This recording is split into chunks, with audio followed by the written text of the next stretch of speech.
Hi, my name is Seth, and today I'm going to be telling you a story called The Struggles of Life. There was once a young girl who seemed to think that her life in her young teen years was becoming miserable. She was overwhelmed with the stress of high school, drama, bullies, work, and boys. She comes home after a long day of school and work and vented to her father, saying, "I'm tired of everything being a mess, struggling in life as it seems like one problem just turns to the next." The girl's father was a chef, and he looks at her and says, "I understand what you're going through. Let me take you to the kitchen and show you something that I've learned along the years." He then puts 3 pots of water under the stove. After the pots come to a boil, he then places potatoes into the first, raw eggs into the second, and ground coffee beans into the third. He then sits down next to his daughter, shows a finger telling her to be patient without saying a word. After about 20 minutes goes by, she starts to get impatient and starts moaning, wondering what he's doing in curiosity, but won't say anything. He then stands up, goes to the pots, and turns the burners off. After this, he takes out the potatoes, puts them into a bowl, takes the eggs out and puts them into a separate one. Then he ladles out the coffee and puts it into a cup.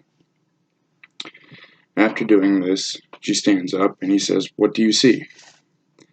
She looks at it and says, "Well, I only see potatoes, eggs, and coffee, but they've sat in water." He then says, "Well, look at it a little closer. Understand and try to see what's really happened to them." So, she picks up the potatoes, realizes that they're soft and no longer hard like they were before. So, with the look in her eye, she understands where he's going with this. He then points at the eggs. She picks up the eggs, she cracks them, looks inside, and sees that the eggs have now been hard boiled.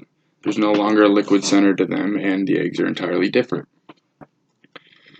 Then, with more curiosity, she picks up the cup of coffee, gives it a smell and a taste, and smiles afterwards with the sweet aromas that it has produced. But then she says, "Well, Father, all this is neat and all these things have changed, but what does it mean?" He then explains to her, "All these things have faced the same adversity. They've all faced boiling water. They all went in one way and all went out another. The important thing is to understand that each reacted differently. Not only did they react. The potatoes went in strong and hard, with a solid, firm shape. Afterwards, they were soft and weak and could be smashed and mashed. The eggs, however, were fragile with a hard, brittle outer shell and then a runny liquid center. Afterwards, the shell was the same, but the interior was hard boiled and the egg was no longer liquid. The coffee, however, was the most unique. It didn't change at all. The ground beans were still there in the bottom after he ladled out the water, but the water itself was changed entirely and became something new." He looks at her and says, "Well, which one are you when adversity knocks on your door? Are you the potato, the egg, or the coffee?"